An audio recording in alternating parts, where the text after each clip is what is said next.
यूं ही नहीं मैं बन जाता हूं।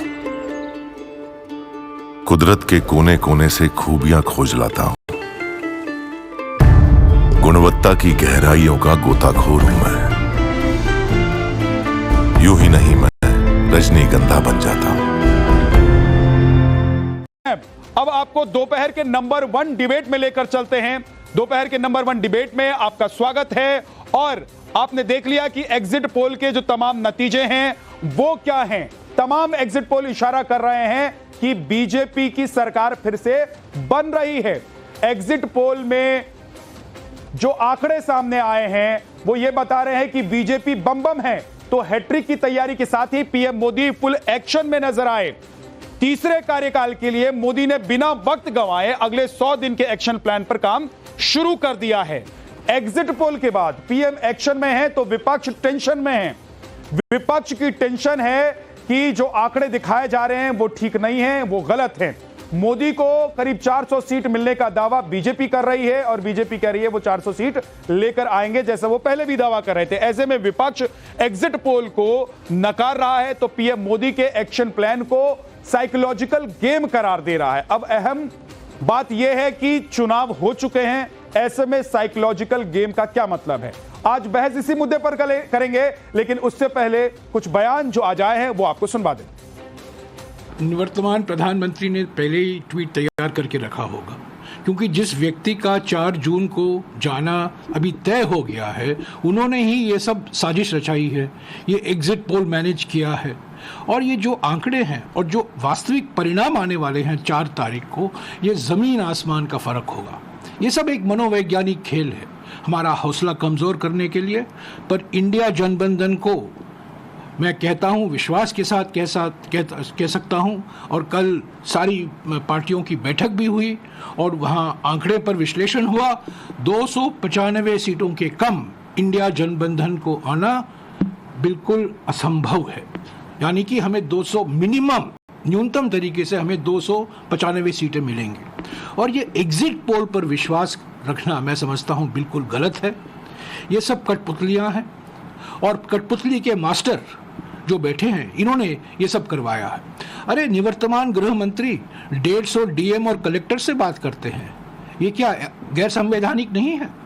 1 दिन पहले 2 दिन पहले चुनाव के नतीजे आने के 2 दिन पहले निवर्तमान गृह मंत्री सारे 150 डीएम और कलेक्टर से बात करते हैं। क्यों इन्होंने बात की? तो ये सब दबाव लगा रहे हैं, एक माहौल पैदा कर रहे हैं कि हम आने वाले हैं, हम आने वाले हैं, हम आने वाले हैं। पर हकीकत यह है कि वो जाने वाले हैं, जाने वाले हैं, जाने वाले हैं। हमेशा बार बार कहते हैं लोग दिन में सपने देखते हैं, उस पर कोई पाबंदी नहीं है।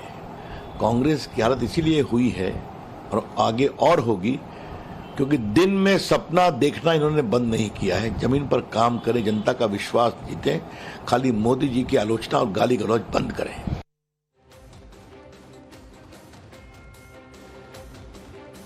तो एग्जिट पोल इशारा कर रहे हैं कि प्रधानमंत्री नरेंद्र मोदी तीसरी बार वापस आ रहे हैं और प्रधानमंत्री नरेंद्र मोदी एक्शन में आ गए हैं। प्रधानमंत्री नरेंद्र मोदी ने अगले 100 दिन का क्या प्लान होगा उसके लिए अहम बैठक बुला ली है और इसी पर आज हम बात करने वाले हैं। सिद्धार्थ यादव प्रवक्ता बीजेपी से हमारे साथ जुड़ गए हैं, शांतनु गुप्ता राजनीतिक विश्लेषक हमारे साथ हैं, पंकज शर्मा वरिष्ठ पत्रकार हमारे साथ हैं और अजय वर्मा कांग्रेस के नेता हमारे साथ हैं, धर्मेंद्र यादव समाजवादी पार्टी के प्रवक्ता हमारे साथ हैं, पीयूष तंवर रिसर्च हेड हैं ईटीजी के।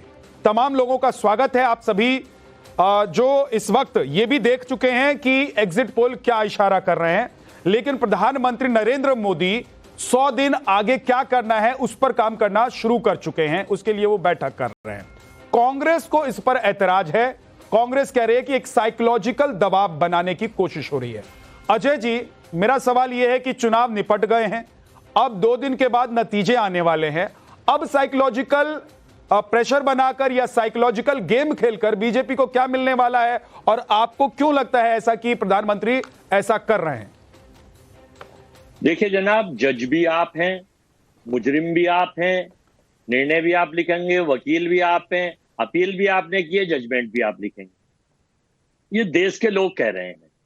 ये पिच जो है, अगर गृह मंत्री जी और देश के लोग तो आपके साथ है ना अजय जी? मैं कह रहा हूं कि अगर निवर्तमान प्रधानमंत्री और निवर्तमान गृह मंत्री, मान लिया कि थोड़ा कोर्ट सवाल भी पूछने वही, कम कर दीजिए, हमें समय दीजिए, वकील बाद भी में पूछ वही, लेना। थानेदार भी वही, रिपोर्ट लिखने वाला भी वही, लेकिन देश की जनता तो आपके साथ है कि नहीं है? अब प्रॉब्लम यह है कि आप मुझे 1 मिनट मुझे सवाल पहले भी पूछ ले, बीच बीच में ना पूछिए, थोड़ा सुन लीजिए, फिर आप पूछ लेना, आपका जवाब सारा दें। कंप्लीट कीजिए। यहाँ मित्र मीडिया से बचते नहीं है, भागते नहीं है, यहाँ तो लड़के लड़ते हैं, जनता के साथ लड़ते हैं। तो मैं ये बताना चाहता हूं कि निवर्तमान, इसलिए 4 तारीख तक कांग्रेस पार्टी ने अपने प्रवक्ताओं को टीवी डिबेट्स में जाने से रोक लगा दी है। नहीं, बाद में कह दिया, आपको याद नहीं है, आपके यहाँ दोबारा से कह दिया, वरना आपके यहाँ बैठे हुए नहीं मिलते हम। ठीक, अगर रोक लगा दी गई होती तो आपके यहाँ कर ली हमने, तो कल भी आपका 6 तारीख का तो पहले ऐसी क्या परेशानी हो रही थी कि 4 तारीख एग्जिट पोल में बैठ जाएंगे तो क्या चला जाता? एग्जिट पोल के बाद तो एग्जिट पोल भी आने हैं ना। खैर, अपनी बात आप कंप्लीट कीजिए अजय वर्मा जी। मुद्दों पे आइए कि निवर्तमान गृह मंत्री और निवर्तमान प्रधानमंत्री जब इतने श्योर है कि अब की बार 500 पार, तो क्यों 150 कलेक्टरों को वो फोन घुमा रहे हैं? क्यों वो अपने पॉलिटिकल विंडेटा एजेंडा धमका रहे हैं? क्यों वो संतों को जाके धमका के आए हैं वहां बनारस में, जब ये दिख रहे हैं कि प्रधानमंत्री भी आ रहे हैं कि आपके मठों की जांच हो जाएगी? वहां के लोग बता रहे हैं। मैं तो एक चीज कह रहा हूं, अजय जी, अजय भाई आप इधर उधर चले जा रहे हैं। मैं एक चीज कह रहा हूं अजय वर्मा जी, मेरा सवाल यह था कि अगर प्रधानमंत्री नरेंद्र मोदी साइकोलॉजिकल कोई दबाव बनाने की कोशिश कर रहे हैं, कोई गेम खेल रहे हैं, तो अब तो वक्त चला गया ना, अब तो उसकी जरूरत नहीं है। तो आपको क्यों लग रहा है ऐसा कि प्रधानमंत्री कर रहे हैं, अगर वो 100 दिन का प्लान तैयार कर रहे हैं? तो इसलिए लग रहा है कि आज के बाद से लेके 4 तारीख तक जहां स्ट्रांग रूम बने हुए हैं, जहां ईवीएम मशीन रखी हुई है, अमेरिका जैसा पावरफुल कंट्री, ब्रिटेन जैसी पावरफुल कंट्री में जहां पर ईवीएम की जगह बैलेट पेपर से चुनाव हो रहा हो, तो इनकी मंशा अगर इन्होंने काम करा होता, काम के नाम पर प्रज्वल रेवन्ना के बलात्कारियों को बचाना, काम के नाम पर इलेक्ट्रॉनिक बॉन्ड खरीद के आप दुनिया भर के भ्रष्टाचार, मतलब रोना आज से ही शुरू, एग्जिट पोल के बाद से नहीं, तो वो जो स्ट्रांग रूम में मशीनें रखी हुई हैं, इस दौरान ये दबाव बना के कि हताश निराश ना हो तो जाए, वो 100 दिन की मीटिंग कर रहे हैं, तो उस पर क्या एग्जिट, उस पर क्या ईवीएम में जो वोटिंग कैद है, जो लोगों ने अपना मत दिया हुआ है, वो बदल जाएगा? अब आप अंदर मीटिंग में, आप तो है नहीं, मैं तो है नहीं, वो क्या कर रहे हैं? मैं पूछ रहा हूं कि अगर मान लीजिए पीएमओ में या पीएम ऑफिस में कोई मीटिंग होने जा रही है, तो उससे क्या जो ईवीएम में कैद नतीजे हैं वो बदल जाएंगे? भाई, मेरा विचार जो है उसे तो सुन लीजिए, वो उनकी मीटिंग है, जो आपका विचार है आप दे रहे हैं, मेरा विचार नहीं सुनेंगे, आप बार बार टोकेंगे। सुन लीजिए कि हमारा ये मत है, जनता का ये मत है, 140 करोड़ लोगों का, 97 करोड़ वोटरों का ये मत है कि इस वक्त केवल घबराए हुए लोग हैं और चुनाव को भ्रमित करके मनोवैज्ञानिक दबाव बनाना चाहते हैं। सिद्धार्थ यादव जवाब दीजिए, आप लोग एग्जिट पोल देखकर घबरा गए हैं? सिद्धार्थ यादव जी जवाब दीजिए कि क्या आप लोग एग्जिट पोल देखकर घबरा गए हैं या कांग्रेस और विपक्ष बौखला गया? 12,000 करोड़ रुपए जो मित्र मीडिया पर खर्च हुए हैं, उनका भी तो भुगतान होना चाहिए। एक सेकंड रुक जाइए सिद्धार्थ यादव, सिद्धार्थ यादव एक सेकंड रुक जाइए। अजय वर्मा जी सुनिए, मैं मैं गया हुआ था बिहार शरीफ और वहां पर मुझे कांग्रेस के एक नेता मिले हुए थे। ये जो आप लोग कह रहे हैं ना, आप लोग क्या है कि आप लोगों को जीतेंगे या हारेंगे वो एक अलग बात है, लेकिन मीडिया पर ठीक है आप लोगों को फोड़ना है। कांग्रेस के नेता मिले थे मुझे, सुन लीजिए, बता दे रहा हूं, ज्ञान की बात है। वो हो सकता है उस नेता की पहुंच आपके दिल्ली में राहुल गांधी तक और प्रियंका गांधी तक, सोनिया गांधी तक नहीं हो, लेकिन उसकी बात मैं आप लोगों को बता देता हूं। उस नेता ने कहा कि मुझे बहुत बुरा लगता है कांग्रेस के एक नेता और कार्यकर्ता होने के नाते, जब कांग्रेस ये कहती है कि मीडिया बिकी हुई है और मीडिया को खरीदा जा सकता है। वो कांग्रेस का नेता यह कह रहा था कि अगर मीडिया बिकती है और मीडिया को खरीदा जा सकता है तो कांग्रेस क्यों नहीं खरीद लेती है? क्यों कांग्रेस पीछे रह गई है? कांग्रेस के पास किस चीज की कमी है? कांग्रेस अगर देश भर में चुनाव लड़ सकती है, पार्टियों के साथ गठबंधन करके चुनाव लड़ सकती है, तो फिर मीडिया को क्यों नहीं खरीद लेती है? तो सर बातें मत कीजिए, अब रुक जाइए सिद्धार्थ, अब रुक जाइए।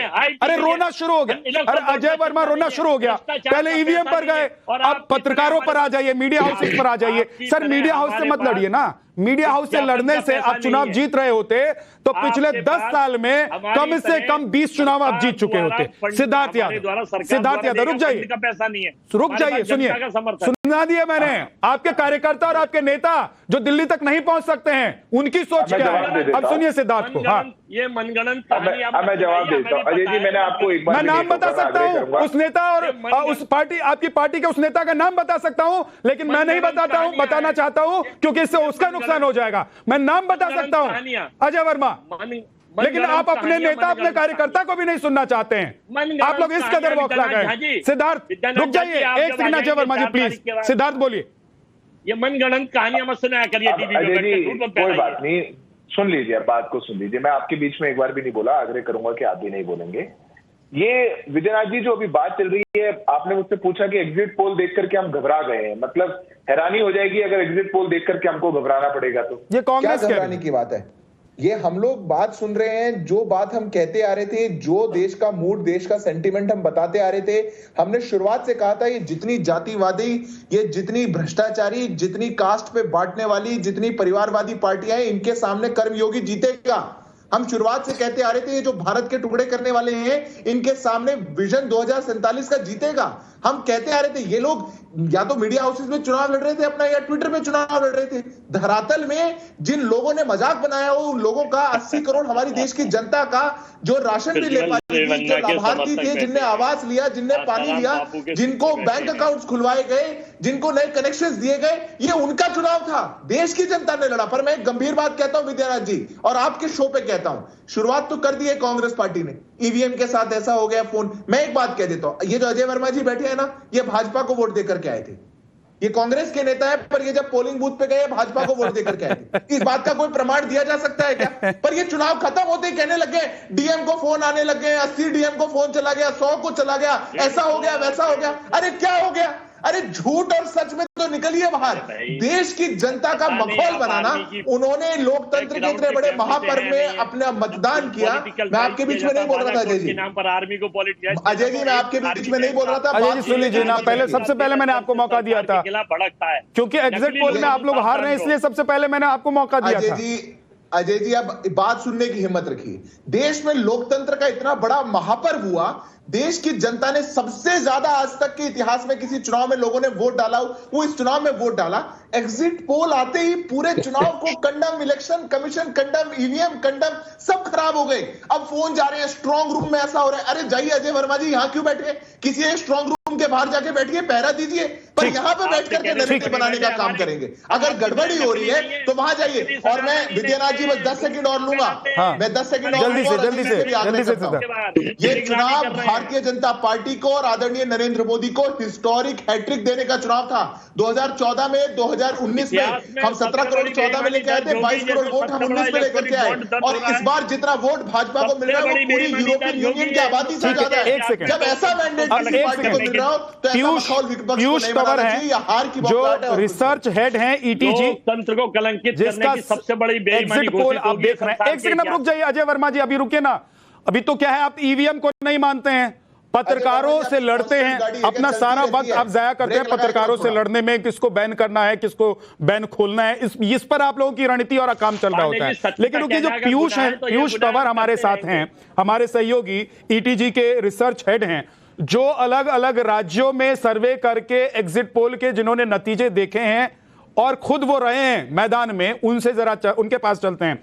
पीयूष, कांग्रेस को विश्वास नहीं है एग्जिट पोल पर, मान सकते हैं, लेकिन कांग्रेस अभी से रोने लग गई है कि ईवीएम में गड़बड़ हो सकता है। क्या गड़बड़ कांग्रेस की सोच में है या जमीन पर भी यह गड़बड़ी आपको कहीं नजर आई?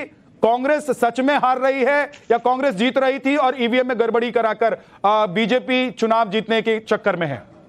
देखिए, पहले तो मैं आपको ये बताऊंगा कि जो ईवीएम वाला जो नैरेटिव है वो हमें तो नहीं लगता है, क्योंकि जो हमें नंबर मिला है वो ग्राउंड की रियलिटी है। और दूसरा मैं ये भी कहना चाहूँगा कि जो एज ए एजेंसी मैं किसी की तरफ मतलब टोटली अनबायस्ड रहता हूँ। तो जब हमारी फील्ड में जो लड़के काम कर रहे थे, कम से कम 800 से लेकर 1000 लोग काम कर रहे थे।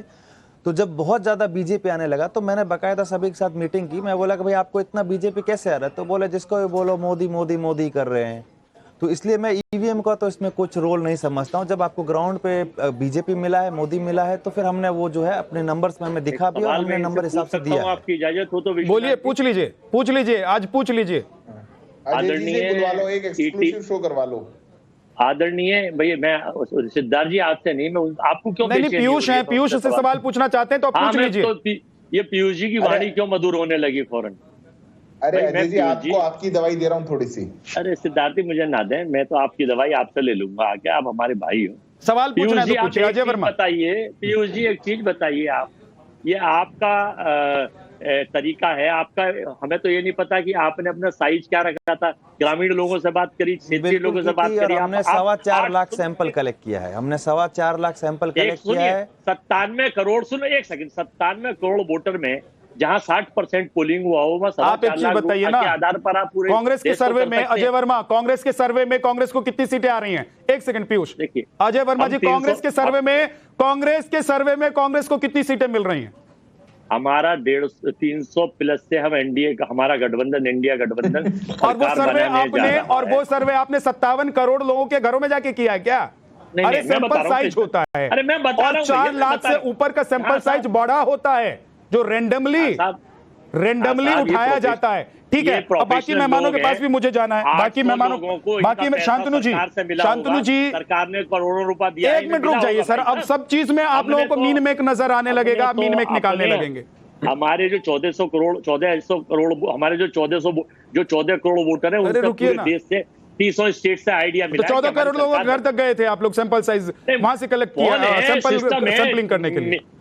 शांतनु जी, क्या कांग्रेस और राहुल गांधी के चेहरे पर आज जो बौखलाहट दिखाई दी, जो राहुल गांधी बौखलाए आज नजर आ रहे थे सिर्फ एग्जिट पोल के नतीजे देखकर, आपको लग रहा है कि ये जो एग्जिट पोल है ये बहुत करीब है और 2014 और 19 में जो एग्जिट पोल आए थे उन्होंने जो इशारा किया था नतीजे भी वही नजर आए, बल्कि बीजेपी को उससे ज्यादा सीटें मिली थी? आपको लग रहा है कि देश का मूड भी एक बार फिर से बीजेपी के साथ है? जी विद्यानाथ जी, कल जितने भी एग्जिट पोल आए, 5-6 एग्जिट पोल आए, सभी एक तरफ इशारा करते हैं, सीटें किसी में 350, किसी में 370 हो सकती हैं। और देखिए, एक बार को ओपिनियन पोल माहौल बनाने के लिए करे जाते हैं, मैं मान सकता हूं इस बात के तथ्य को, लेकिन एग्जिट पोल कैसे आदमी माहौल बनाएगा उसके, जब पोलिंग पूरी हो चुकी है? बल्कि एग्जिट पोल गलत दिखाकर तो चैनल और सर्वे कंपनी अपनी फजीयत करेगा। 4 दिन बाद तो नतीजे आने वाले हैं, आपका जो दूध का दूध पानी का पानी हो जाएगा, तो कौन सा माहौल बनेगा एग्जिट पोल से? तो ये एक तथ्य जो अजीब है। मेरे ख्याल से राहुल गांधी अपनी थ्योरी को जो हवा दे रहे हैं, उन्होंने कहा था अगर भाजपा जीत गई तो आग लग जाएगी, वो उससे माहौल बना रहे हैं कि जनता में रोष है। जनता में कुछ रोष नहीं है, जनता नरेंद्र मोदी को वोट देके बैठी। और कल वो कह रहे हैं सिद्धू मूसेवाला का गाना सुना है, मतलब सिद्धू मूसेवाला ओपन रूप से, खुले रूप से खालिस्तानी सपोर्टर थे, उसके गाने सुनते हैं राहुल गांधी। कहां से मानसिकता आ रही है उनके? और वो 295 उन्होंने आईपीसी 295 के लिए कहा था, जो ईश निंदा का कानून है, जिसमें बहुत सारे केस हुए थे वहां पे। तो राहुल गांधी किस तरह की बातें सुन रहे हैं, किस तरह के गाने सुन रहे हैं वो? मुझे तो इस पे डर लग रहा है कि इतना बड़ा नेता मूसेवाला के गाने सुन के अपनी 295 की सीट बता रहा है। तो मेरे ख्याल से बड़ी डिस्पैरिटी है यहाँ पे। ठीक, पंकज जी, चेहरे और सेल कंपनी अगर बैठ के कुछ कहने लगे, पंकज जी एक सेकंड रुक जाइए, अजय भाई हर बात बीच में बोल रहे हैं। पंकज जी देखिए, आज से 1 दशक पहले तक एग्जिट पोल्स की काफी साख थी, काफी ठीक ठाक, मगर पिछले 10 साल में जिस तरह से हमारे सामाजिक, राजनीतिक, आर्थिक और सांस्कृतिक माहौल का घनघोर पतन हुआ है, उसने एग्जिट पोल्स करने वाले व्यक्तियों और कंपनियों की विश्वसनीयता पर भी बड़े गहरे सवाल खड़े कर दिए। ऐसे कि सिर्फ एग्जिट पोल्स करने वाले जो स्वयंभू विशेषज्ञ हैं, वही तो देश भर में 2 महीने से चुनाव का जायजा नहीं ले रहे थे। नहीं, आप लॉजिक बताइए, तथ्य बताइए। 2014 में जो एग्जिट पोल हुए, क्या नतीजे उससे बहुत अलग रहे? 2019 में जो एग्जिट पोल हुए उससे नतीजे बहुत अलग। कुछ तो लॉजिक दिया कीजिए पंकज जी, आप तो कम से कम पत्रकार हैं। समझ में आएगी ना पूरी पंकज जी, आप तो कम से कम पत्रकार हैं, पूरी बात सुनेंगे तो समझ में आएगी। ये चरण वंदना आप क्यों कांग्रेस की करने लग गए या विपक्ष की करने लग गए? पंकज जी, जब आप पूरी बात ही नहीं सुनते तो आपकी बात समझ में कहां से आएगी? नहीं तो कांग्रेस के जमाने में जो एग्जिट पोल, यही पीयूष, कांग्रेस के जमाने में जो एग्जिट पोल के डेटा कलेक्ट करते थे तो सही कर रहे थे, अब बीजेपी की सरकार है तो पीयूष गलत हो गए। ये झक्कू दे रहे हैं कि इन्होंने 4 लाख लोगों से बात की, यानी हर चरण के मतदान के बाद करीब 30 से 60 हजार लोगों से बात हुई इनकी। 4 लाख लोग मतलब 60 हजार हर चरण के। तो मुझे तो नहीं लगता कि इतने लोगों से हुई होगी। चलिए अगर हो भी गई तो 63 करोड़ मतदाताओं ने वोट डाले हैं, यानी 0.0। तो मुझे एक चीज बता दीजिए ना पंकज जी, आप तो वरिष्ठ पत्रकार हैं, आप तो दशकों से पत्रकारिता करते आ रहे हैं। 2014 से पहले जो एग्जिट पोल या ओपिनियन पोल हुआ करते थे, उनका सैंपल साइज क्या करोड़ों में हुआ करता था? अरे मैं इनसे ये जानना चाहता हूं कि 543 निर्वाचन क्षेत्र 33 लाख वर्ग किलोमीटर में फैले हैं। हर चरण में औसतन 60,000 पीयूष जल्दी से जवाब दीजिए कि क्या सैंपलिंग जैसे आपने की है ऐसी पहले भी होती रही है या इससे अलग कोई मेथड था सैंपलिंग का? जल्दी से। उसके बाद समाजवादी पार्टी के नेता के पास मैं नहीं गया हूं, धर्मेंद्र यादव जी इंतजार कर रहे हैं। देखिए पहले तो मैं ये कहना चाहूंगा कि मैं आपको सबसे पहले बता दूं कि जो कर्नाटका है उसमें हमने कांग्रेस को दिया था, हमने मध्य प्रदेश में कांग्रेस को दिया था और छत्तीसगढ़ में कांग्रेस को दिया था। अरे मैं आपकी बात नहीं कर रहा। अरे पंकज जी सुनिए ना, मेथड सुन लीजिए ना कि 14 के बाद मेथड बदल गया है आपके हिसाब से। जल्दी से, मेथड कुछ बदला है? नहीं, मेथड पीयूष कुछ बदला है? फील्ड में गए, डोर टू डोर हुआ है और हमारे हर लोकसभा में 2 लोग तैनात थे। ऐसे ही पहले भी ये हुआ करते थे। ओपिनियन पोल और एग्जिट पोल की जो सैंपलिंग होती थी वो पहले। धर्मेंद्र यादव जी, अभी तो चुनाव के नतीजे नहीं आए हैं, अभी सिर्फ एग्जिट पोल के जो नतीजे हैं वो इशारा कर रहे हैं कि बीजेपी की सरकार फिर से बन रही है, मोदी फिर से पीएम बन रहे हैं। अभी से अखिलेश यादव ईवीएम और डीएम क्यों करने लग गए? उम्मीदवारों के लिए जरूरी है कि अपने खर्च का ब्यौरा निर्वाचन आयोग को दें, ऐसे ही एग्जिट पोल्स करने वालों के लिए भी जरूरी होना चाहिए। पंकज जी आप चुप हो जाइए। धर्मेंद्र यादव जी प्लीज, पंकज जी प्लीज मैं रिक्वेस्ट कर रहा हूं आपसे, आप वरिष्ठ पत्रकार हैं, समझते हैं आप समझते हैं कि टीवी चैनल्स की जो टाइम है, नंबर दें, आधार नंबर दें। रुक जाइए पंकज जी, आप समझते हैं ड्यूरेशन, टाइम लिमिट, आप सब समझते हैं। धर्मेंद्र यादव जी प्लीज बोलिए। आप सबके जो विद्यानाथ जी, भारतीय जनता पार्टी को खुश रहने के लिए आज 2 तारीख हो गई, कल 3 तारीख है, 2 दिन और खुश रहना रह लीजिए, कोई बात नहीं है। इस देश की जनता ने जो मैंडेट इंडिया गठबंधन को दिया है उससे भारतीय जनता पार्टी के सबसे बड़े नेता कन्नौज हारते हुए दिख रहे हैं आप लोग, क्यों घबरा गए? अखिलेश यादव कन्नौज में हार सकते हैं, एग्जिट पोल ये बता रहे हैं। बीजेपी बोलता हूं तो आप बीच में बोलना शुरू कर देते हैं। अरे धर्मेंद्र भाई मैं तो ये कह रहा हूँ कि भाई अच्छी बात है कि आप लोग जीत रहे हैं, 295 प्लस सीटें आ रही है, लेकिन कन्नौज में अखिलेश हारते हुए नजर आ रहे हैं एग्जिट पोल में। ये बताओ, आधे घंटे से मैं बैठा हूँ, एक सेंटेंस बोला नहीं, आप बीच में कूद गए तुरंत। बीजेपी बोलते हैं आपको पता नहीं कौन सी मिर्ची लग जाती है। प्लीज कंप्लीट कीजिए। मैं आपके चैनल के दावे के साथ कह रहा हूँ, बीजेपी हार रही दावे के साथ कह रहा हूँ, इंडिया गठबंधन फुल मेजॉरिटी के साथ सरकार बना रहा है, ये भी दावे के साथ कह रहा हूँ। अगर ऐसा नहीं होता तो मोदी जी जो 100 दिन का प्लान बना रहे हैं वो अपने 100 दिन को सदमे को कैसे रिड्यूस किया जाएगा, 4 दिन वहां जाकर रिड्यूस करके आए, बाकी 100 दिन और रिड्यूस करेंगे। मोदी जी का सब काम 100 दिन में होता है, काला धन होता था 100 दिन, अगर नहीं ला पाएंगे जूता। ठीक है धर्मेंद्र जी, बहुत बहुत शुक्रिया, माफी चाहता हूं मैं थोड़ा आपके पास लेट से आ पाया और बहुत वक्त आपको नहीं दे पाया, लेकिन अभी 2 दिन का वक्त बाकी है और बहुत सारी डिबेट्स भी होंगी, उसमें हम आपको बुलाएंगे, आप अपनी बात पूरी कहिएगा। बहरहाल एग्जिट पोल के नतीजे बता रहे हैं कि बीजेपी लौट रही है, लेकिन विपक्ष मानने को तैयार नहीं है। पीएम 100 दिन का प्लान बना रहे हैं, नतीजे 2 दिन के बाद आ जाएंगे, लेकिन आज दिन भर हम आपको एक एक सीट का हाल बताते रहेंगे। आप लगातार नवभारत देखते रहिए।